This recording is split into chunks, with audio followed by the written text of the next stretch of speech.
Hello and welcome to The Top Story, a podcast with the headlines of the day from our correspondents around the world. I'm Wang Zihang. Coming up in this edition, Iranian Supreme Leader Ayatollah Ali Khamenei has hailed what he describes as his country's victory over Israel. Kenya's Interior Minister has claimed protests this week as terrorism disguised as dissent, accusing demonstrators of attempting to carry out a coup against the government. And Secretary-General Antonio Guterres has called out the selective application of the UN Charter, saying it is not an a-la-carte menu. We begin in the Middle East. Iranian Supreme Leader Ayatollah Ali Khamenei has hailed what he describes as his country's victory over Israel. He made remarks in his first public statement since the ceasefire ending the 12-day conflict began this week. Khamenei said the US did not gain any achievements from the conflict. US President Donald Trump said Washington is planning a meeting with Iran next week, but Tehran said there were no plans for talks. a-la-carte has more details. In a televised message, Supreme Leader Ayatollah Ali Khamenei claimed a decisive victory for Iran. He said Israel was nearly crushed by the blows of the Islamic Republic and only America's direct intervention stopped Israel's complete destruction. The Supreme Leader vowed Iran would never surrender, threatening crushing strikes if there were any more US or Israeli attacks, with a reminder that Iran was able to hit American bases in the region. At the same time, the Guardian Council, Iran's constitutional oversight body, has ratified Parliament's decision to suspend Iranian cooperation with the International Atomic Energy Agency. This means the nuclear watchdog will not be able to monitor Iran's uranium stockpiles or enrichment activities. The IAEA says this could isolate Iran and complicate damage assessments from the recent strikes. Iranian officials say their nuclear non-proliferation treaty membership failed to protect their legitimate rights. Analysts are warning Iran's decision to completely suspend cooperation with the nuclear watchdog could lead to a full withdrawal. Director General Rafael Grossi has called the possible withdrawal very regrettable. That was a-la-carte reporting. Iranian lawmakers have passed a bill of suspending cooperation with the International Atomic Energy Agency. This means the UN nuclear watchdog will need approval from Iran's Supreme National Security Council to conduct any further inspection in the country. The Iranian parliament said the IAEA has undermined its own credibility by refusing to condemn the Israeli and US attacks on Iran's nuclear sites. Israel has cited the threat of nuclear proliferation as the central reason for its strikes on Iran. Jonathan Regev has more from Tel Aviv. There's no official reaction to this comment from Israel, simply because, at least on paper, Israel is not a side to this. This is something that's between Iran and the IAEA. But to begin with, Israel did not have a lot of expectations from the International Atomic Energy Agency. Israel says that every time the IAEA was arriving, the inspectors were arriving to a certain site in Iran, the Iranians made sure that everything is clear there, nothing suspicious, and basically saying that the Iranians were fooling the inspectors time after time after time. Israel, just like possibly on every other issue, relies here on the United States. And once President Trump said that there may be another round of negotiations between Washington and Tehran next week, this is probably the channel through which Israel will choose to work. If this really happens, we can expect a meeting between Steve Witkoff, who is the U.S. envoy to the Middle East and also to the talks with Iran. He will probably meet with Israeli officials ahead of that. Israel conveys its messages to the United States. That's where Israel hopes to have influence. Regarding the IAEA, there were not many expectations in Israel from this body anyways. That was Jonathan Regev reporting. Meantime, Israel has halted the entry of humanitarian aid into northern Gaza, but it still allows entry from the south. Prime Minister Benjamin Netanyahu ordered the military to present a plan to prevent Hamas from taking control of the aid. Palestinians are continuing to struggle with severe food shortages as aid entering the country has been limited and often looted since May. Nadra Al-Tibi has more from Gaza. After more than 100 people were killed in different parts on the aid distribution centers when they trying to obtain some food to feed their children and satisfy their hunger. We are now on one of the aid distribution centers in northern Gaza Strip after the Gaza families and their clans have secured the aid trucks, which flooded of flour and food boxes. People in Gaza, the whole number of those people are waiting and will receive some food boxes it would satisfy their hunger. People in Gaza are hoping to continue this mechanism of the entry of a humanitarian aid after more than 4 months of the blockade of entry of a humanitarian aid of these centers. People in Gaza are living in a catastrophic situation as the starvation is looming. Even after this humanitarian aid have flooded and entered to the Gaza Strip, it's not enough to the people's needs. Today is a holiday for the hungry. I call on all countries of the world to send food and help revive the people of Gaza.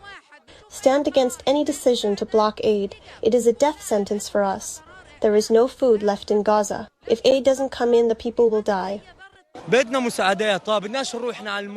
We want aid without having to die for it. Deliver the aid to us so everyone can receive their share. I shouldn't have to risk my life just to feed my children. If the distribution is organized, everyone will get what they need. The wounded, the orphans, and all those in need. There was a report on the worsening humanitarian situation in Gaza. Over to Africa. The Kenyan Interior Minister has described protests this week as terrorism disguised as dissent. He accused demonstrators of attempting to carry out a coup against the government. Thousands of protesters took to the streets in Kenya on Wednesday to mark the anniversary of the 2024 anti-tax protests that saw government stormed and over 60 killed. Anok Sikolia has more from the capital, Nairobi. Businesses torched, shops looted, and traders counting losses in thousands of US dollars. Well, I've been walking on the streets of Nairobi, and what I have seen are business owners staring at their once thriving stores, ripped bare. It's a big loss since we have no insurance.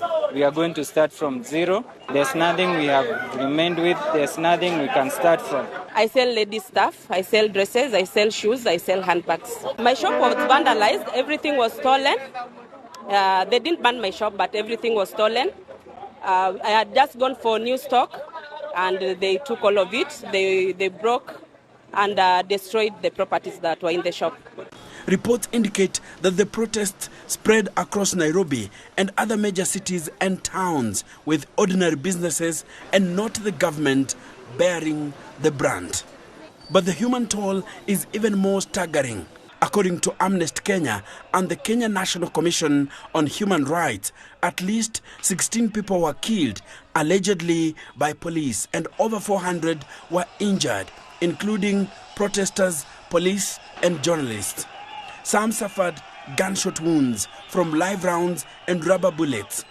At Kenyatta National Hospital, 107 people were admitted, mostly with gunshot injuries. President William Ruto condemned the violence. Those engaging in protest should make sure it does not have violence, chaos, or destruction of property, because we do not have another country we will migrate to if things go wrong here. There's only one Kenya to protect and ensure peace prevails. The protests were fueled by deep anger over the alleged police brutality and governance issues ignited by the recent death of blogger Albert Ojwang while in police custody. Demonstrators, many of them young, demanded justice for those killed last year and an end to abductions and corruption. But the police responded with tear gas water cannons, and some with live ammunition, escalating the violence. As Nairobi picks up the pieces, the country's police watchdog, the Independent Policing Oversight Authority, has promised to investigate the actions of officers. There was Anoxicole reporting. And finally, at the UN headquarters in New York, Secretary General Antonio Guterres has called out the selective application of the UN Charter, saying it is not an a-la-carte menu. He made the remarks at a UN General Assembly event to mark the 80th anniversary of the signing of the UN Charter. On and on we see an all too familiar pattern. Follow when the Charter suits, ignore when it does not. The Charter of the United Nations is not optional. It is not an a-la-carte menu. It is the bedrock of international relations. We cannot and must not normalize violations of its most basic principles. Fu Tong is China's permanent representative to the world body. He called for upholding the international system with the UN at its core. Fu said the UN Charter played an important role in promoting multilateralism, establishing the norms of global relations, and guiding the progress of human society. He said China is the first country to sign the Charter and will continue to fulfill its commitment. The signing of the founding document of the UN was in San Francisco in June 1945. Many historians and political affairs experts have lauded the treaty as a milestone. Mitch McCann has more from the UN headquarters. As the long shadow of World War II loomed over the international community in 1945, nations worked to create an organisation to help prevent another conflict with such devastating consequences. And for 9 weeks in the spring of that year, delegates from 50 governments gathered to draft the organisation's founding document, the United Nations Charter. It is now my duty, my honour and my privilege in the chair to call for a vote on the approval of the Charter of the United Nations. Thursday marks the 80th anniversary of the document's signing, one that still guides an organisation that has grown from 50 original signatories to 193 member states. Among its 19 chapters, the Charter says the purpose of the UN is to maintain international peace and security, to develop friendly relations among nations, and to achieve international cooperation. UN analyst Daniel Forti says the founding members of the United Nations likely did not anticipate how it would evolve, expanding its membership so significantly and broadening its scope of work. And while many conflicts have occurred since its creation, he notes that there has not been a third world war, which after all was the very reason the UN was founded. And in that sense, one could argue that it is very successful. You have the great powers around the room dealing with matters of war and peace. But, and at the same time, it's fostered a degree of international cooperation, not only on international peace and security, but on development and human rights that in many ways far exceeded what the founders of the UN imagined 8 decades ago. The United Nations, though, faces challenges in solving the crises of today, including conflicts and wars in Ukraine, Sudan, Gaza, and recent hostilities in Iran. Some experts say that the Security Council's permanent members need to take greater responsibility for living up to the Charter's goals and intentions. Daniel Forti adds that most diplomats would agree reform of the Security Council is needed. While the UN faces many obstacles, Secretary-General Antonio Guterres this week said that the UN is a living miracle, forging peace, tackling poverty, hunger and disease. And in a time of financial difficulties and geopolitical instability, the international community may need to rely on the UN founding document more than ever. That was Mitch McCann reporting.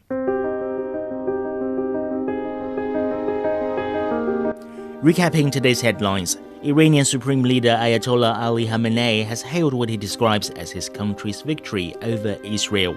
The Kenyan Interior Minister has claimed protests this week as terrorism disguised as dissent, and Secretary General Antonio Guterres has called out the selective application of the UN Charter, saying it is not an a-la-carte menu.